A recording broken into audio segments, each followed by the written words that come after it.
Bismillahirrahmanirrahim. Bismillahirrahmanirrahim. Salatu wassalamu ala Rasulillah Sayyidina Maulana Muhammad bin Abdullah wa ala alihi wa sahbihi man tabi'ahum bi ihsan ila yaumil din. Alhamdulillah ya, setelah kurang lebih 2 bulan ya atau lebih dari itu kita dipertemukan lagi sama Allah SWT ya, Jumat pagi ziarah ke Sayyidil Imam Al-Habib Abdul Qadir bin Alwi As-Segaf Syekh Maulana Ishaq dan para wali yang banyak dimakamkan di Turbah Mubarakah ini yang kita tidak kenal daripada orang-orang besar. Alhamdulillah. Al-Imam Ibn Athaillah As-Sakandari beliau menyatakan, In manallahu alaik bi thalathin faqad manna alaika bi ni'matil kubra. Al-Imam Ibn Athaillah menyatakan ada nikmat yang besar sekali yang jika Allah memberi kepadamu, menganugerahkan kepadamu 3 perkara ini, maka Allah telah memberi kepadamu perkara yang besar. Ada 3 hal. Apa itu? Yang pertama, al-ula al-wukuf ala hududih, yaitu berhenti pada batasan-batasan yang telah Allah tentukan. Maksudnya apa? Tidak melanggar, tidak melewati batas apa yang ditentukan oleh Allah Subhanahu wa ta'ala dalam ibadah. Tidak melampaui batas. Ya, Allah suruh sholat, ya tidak dilanggar. Ya. Allah larang, misalnya mencuri, tidak mencuri dia. Allah larang minum minuman keras, dia tidak minum minuman keras. Allah larang berzina, dia tidak berzina. Al-wukuf ala hududih, berhenti atas batasan yang telah ditentukan Allah Subhanahu wa ta'ala. Ya. Jangan kebalik, kalau zaman sekarang ini seakan-akan yang berani melanggar itu yang baik, itu yang bagus. Maka kata Habib Hamid bin Umar ya, hawaditsu zaman tunkar wala tustankar. Banyak daripada hal sekarang ini mungkar, tapi tidak lagi dianggap sebagai kemungkaran. Tidak apa-apa minum alkohol ini, tidak apa-apa, buat penghangat tubuh saja. Ya. Biar anget misalnya. Ini mau apa, menyang misalnya, biar anget, tidak boleh, tidak ada. Paham ya? Kita ini soalnya hidup kan ada masa depan ya, hidup ini kan ada masa depan. Ini sekarang ini kayak mimpi gitu loh, hidup di dunia ini sebetulnya kayak mimpi. Nanti di akhirat, ya Allah, coba terus nanti itu. Jadi apa namanya? Ini Allah pengen lihat gitu loh. Allah pengen lihat ini wukuf alal hudud apa enggak. Nah, berhentinya seseorang atas hal yang Allah larang, tidak melewati, itu pemberian dari Allah Subhanahu wa ta'ala. Ya, pemberian dari Allah itu. Ketika ya kamu bisa menahan, enggak, saya tidak mau minuman keras. Kenapa? Saya takut sama Allah. Tidak boleh nih, Allah ini larang nih. Nabi tidak suka, saya tidak mau. Ya.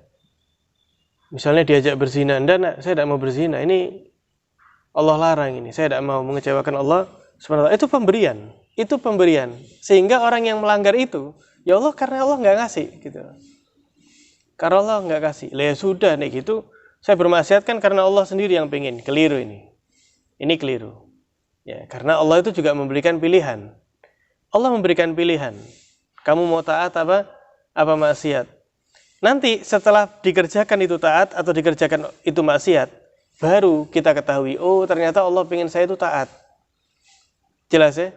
Atau naudzubillah min dzalik, jika Allah biarkan bermaksiat, ya itu nasibnya dia, gitu loh. Ya, makanya ketika seseorang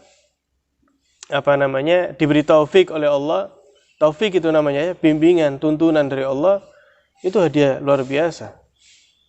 Kebalikannya apa? Al-khudlan. Al-khudlan ini ya disia-siakan sama Allah. Naudzubillah min dzalik.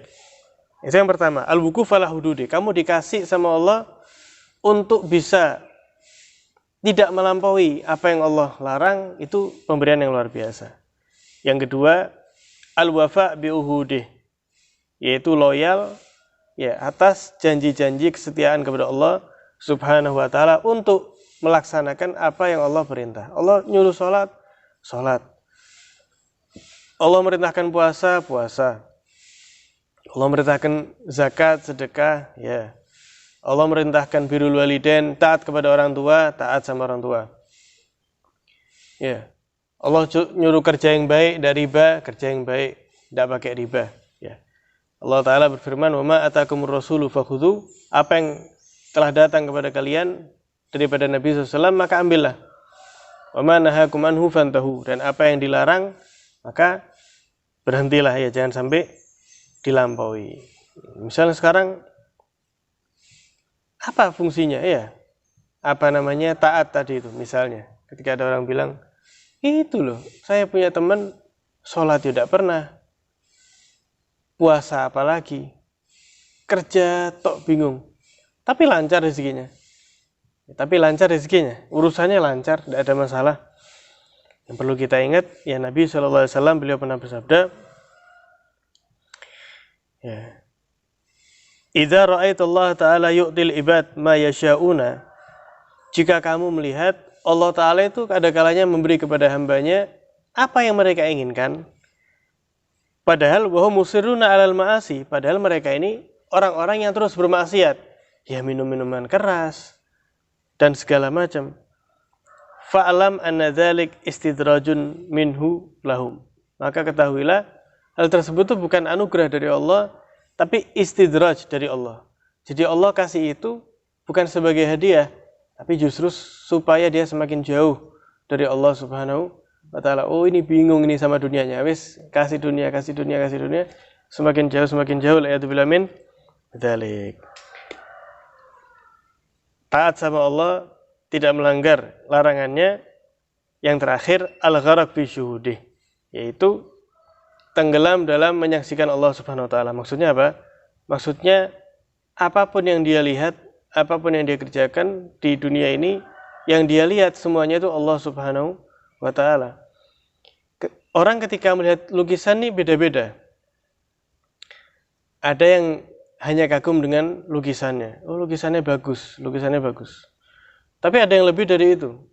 Yang dipikirkan sama dia bukan hanya lukisan yang indah, tapi siapa yang buat lukisan ini? Ini yang bikin lukisan ini top, luar biasa. Memang profesional nih, ini sampai sedetail ini. Nah, para aulia itu kayak gitu. Ketika melihat apapun, ngelihat hal yang remeh sekalipun ya. Misalnya ada tumbuhan yang indah, ada bunga yang bagus, yang harum. Ini yang dipikirkan apa? Allah Subhanahu wa Ta'ala. Ada hewan yang pintar atau hewan yang unik, Allah Ta'ala yang dipikirkan. Semua apapun, ya Allah Subhanahu wa Ta'ala. Ya, wa fi kulli syai'in ayatun tadullu ala annahul wahidu, dikatakan. Dan di setiap perkara itu sebenarnya sedang menunjukkan bahwasanya dialah Allah Subhanahu wa Ta'ala yang Maha Esa. Ya. Dan tidak mungkin orang itu bisa menyaksikan Allah sampai seperti itu kecuali ketika dia merasakan takut kepada Allah Subhanahu wa Ta'ala. Nabi SAW beliau pernah bersabda, "A'rafukum billah akhsyakum minhu." Yang paling kenal di antara kalian ini sama Allah adalah yang paling takut. Yang paling takut. Wa ana akhsyakum minhu. Saya ini, kata Rasulullah SAW, paling takutnya orang kepada Allah SWT. Kenapa? Karena memang Nabi paling kenalnya sosok ya kepada Allah Subhanahu wa Ta'ala. Beliau tuh kalau sholat sampai bengkak, hatta tatawaramat qadamah. Ya. Kakinya Nabi sampai bengkak. Saking takutnya kepada Allah Subhanahu wa Ta'ala. Kenapa Nabi takut sama Allah? Karena Nabi kenal sama Allah. Ya apa? Gimana kebesarannya Allah Ta'ala tadi itu? Ya, semakin kenal kemuliaan Allah, semakin kenal kebesaran Allah, semakin takut kepada Allah Subhanahu wa Ta'ala.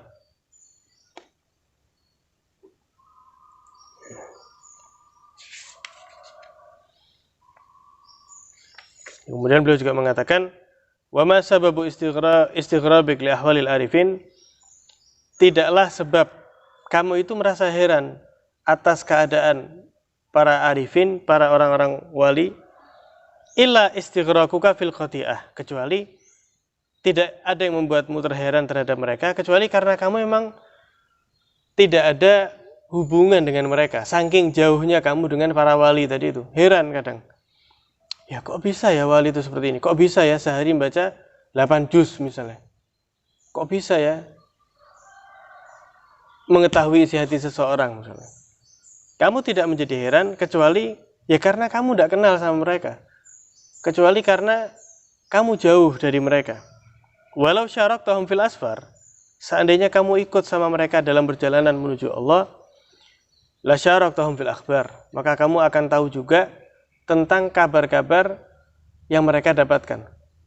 Ya, misal pendek ini ya, sama ya temannya perjalanan. Di tengah perjalanan ketemu gajah misalnya. Terus ketika sampai cerita sama teman yang ya di rumah tadi itu, saya tadi ketemu gajah. Dia bakal heran loh, di mana ente ngeliat gajah ini. Tapi yang sama pendek merasa heran enggak? Enggak merasa heran. Kenapa? Karena ikut di dalam perjalanan tersebut. Nah, para wali juga kayak gitu. Orang yang ikut sama wali, ngelihat kesehariannya, mereka tidak merasa heran, gitu loh. Mereka tidak merasa heran, ya tidak heran. Wong ibadahnya kayak gini, wong mujahadahnya seperti ini. Walau syaraktahum fil ana, jika kamu ikut dengan mereka para wali itu di dalam mujahadah mereka, la syaraktahum fil hana, maka kalian akan ikut juga bersama mereka di dalam kenikmatan anugerah Allah Subhanahu wa taala. Sebetulnya intinya itu yang penting husnudzon. Ya, kalau ketemu orang itu yang penting husnudzon. Ya, ini wali apa bukan ya? Wali apa bukan ya? Ya husnudzon. Apa ruginya? Tidak ada ruginya. Kecuali kalau ya ada hal yang menentang syariat ya. Itu pun ya kita sebetulnya juga diminta husnudzon gitu loh. Ya, seringkali wali tadi itu ngetes. Ada salah satu cerita seorang wali di Indonesia ini ketika perjalanan ngajak santri-santrinya, di antaranya salah satu ini orang yang pernah belajar tinggi ya sampai di salah satu pondok di Hadramut lah. Ketika perjalanan ngajak ke rumah makan babi. Ya. Rumah makan yang di dalamnya menyediakan jualan babi, masakannya tadi. Ini kan heran ya loh. Mau makan babi ini. Akhirnya ketika masuk sampai di rumah makan tadi itu disediakan babi nyata di mangkok tadi itu. Kata ya seorang wali ini jangan dimakan. Diambilkan sendok ya sambil baca ya Bismillahirrahmanirrahim. Jangan dilihat tapi ya. Ketika diudek Bismillahirrahmanirrahim jadi ayam. Masakan babi tadi ya. Babi itu jadi ayam. Nah, ada kalanya mereka tadi itu kayak gitu loh. Kok bisa ya kayak gitu ya? Kita ini kok bisanya ini beda-beda ya. Ada yang kok bisa ini nemen herannya. Apa ini? Wah dukun ini. Ujung-ujungnya kayak gitu ya. Dukun ini. Loh, kamu heran itu bukan sesuatu yang mengherankan. Kenapa? Karena kamu tidak pernah kumpul sama mereka. Sama kayak misalnya ini sekedar analogi ya. Sulap. Kau tidak tahu triknya ya. Kaget lu. Kok bisa ya? Kalau sudah tahu heran tidak? Sama sekali tidak heran. Ya kayak gitu gampang. Gampang cuma kayak gitu. Wali itu mujahadahnya sama Allah. Ya sampai dicintai sama Allah. Sampai dikasih karomah. Karomah ini hal yang sedikit. Ya, hal yang sedikit. Misalnya daun diambil jadi uang. Ya apa ente? Daun diambil. Ini kelihatan daun jadi uang. Itu bentuk karomah dari Allah. Dan itu hal yang kecil. Bagi mereka, itu hal yang sangat kecil sekali. Karena apa yang lebih dari itu, yang Allah berikan kepada mereka, jauh lebih besar. Alhasil intinya apa? Intinya husnudzon. Inna Allah khaba'a thalatan fi thalat, dikatakan. Allah menyembunyikan 3 dari 3. Allah menyembunyikan ridhonya di dalam perbuatan baik, maka jangan remehkan perbuatan baik sekecil apapun. Allah meletakkan murkanya di dalam perbuatan maksiat, maka jangan remehkan maksiat sekecil apapun. Allah menyembunyikan walinya di antara hamba-hambanya, maka jangan sampai kita meremehkan satu pun daripada muslimin. Ya bisa saja dia merupakan wali Allah Subhanahu wa taala. Mudah-mudahan kita dijadikan oleh Allah hamba yang Allah kasih 3 tadi itu ya husnudzon kepada wali Allah sehingga mendapatkan bagian keberkahan daripada mereka. Amin ya rabbal alamin. Wassallallahu ala sayyidina Muhammadin wa ala alihi wasallam. Alhamdulillahirabbil alamin.